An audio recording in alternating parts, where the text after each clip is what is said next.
Okay, this is how you do a twin carb setup. You can't get any more accurate than this. Keeps the carbs exactly the same.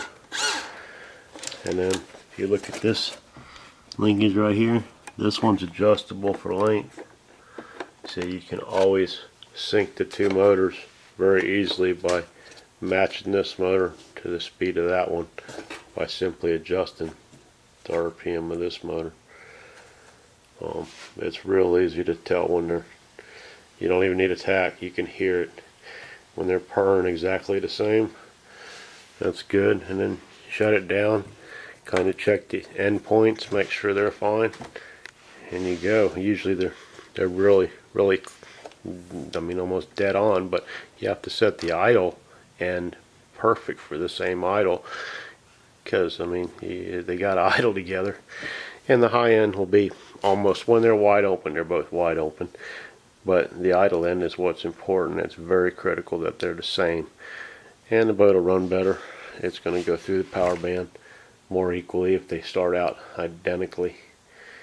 But this is how you do them, and it keeps them exactly the same at all the time.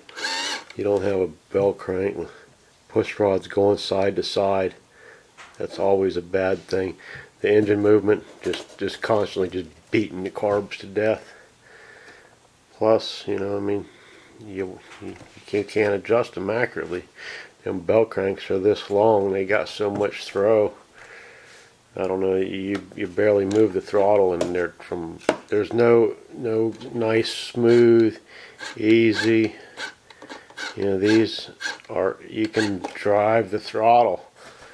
You got that big bell crank, and the push rods are moving so much with very little servo movement that you have no feel for the throttle. This throttle feels just like a single. You got good control of your throttle from idle all the way up. Yeah, I know we're pegged all the time, right? It doesn't matter, but it does matter.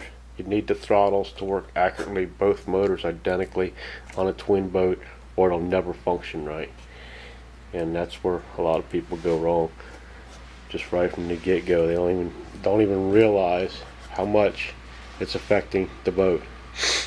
But yeah, that's how you do it. You can also do two servos, but plugging them into a single channel is not a good idea. Use channel 2 and channel 3 on the servos, on the throttle servos. If you got two, use channel 2 and 3. Make channel 2 your master, 3 your slave channel, and then you'll have adjustable EPAs for each motor. And it makes it really simple. You can sync the motors from the radio very simply. You can adjust channel 2 and channel 3's trim individually if you're plugged into 2 different channels.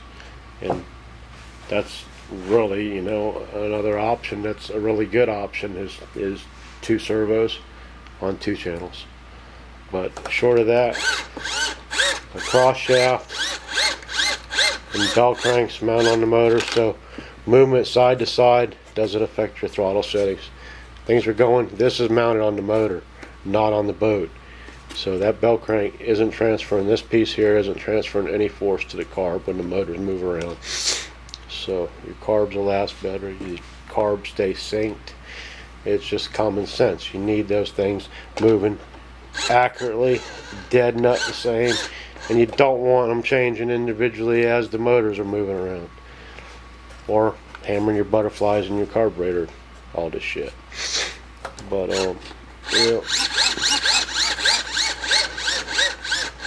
it's hard to argue that isn't the best setup.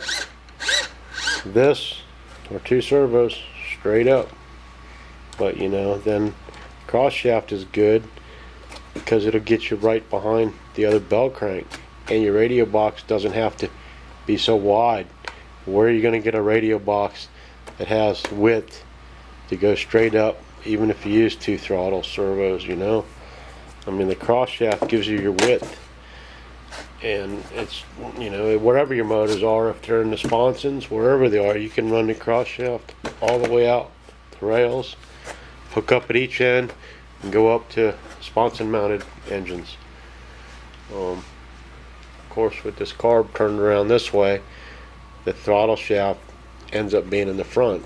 But you can flip the carburetor over, or you can actually swap the carb shaft in the carb and get the bare end you need here. Or since the throttle arm is back here, you just take the throttle arm off that carb and then you can actuate it from this side, because you know the end of the throttle shaft, the bare end, will be in the front, and the throttle, this arm will be in right here. But you just take that off. You don't use the spring anymore. You won't need it. You don't need a spring. The throttle linkage returns the carburetor anyhow, so you can take the throttle spring right off. It's just like a twin inline. We don't run a spring on the rear carb if they're mated end to end. The front spring does both of them. Well, kind of the same thing. It doesn't, neither one really need those springs when you've got direct linkage.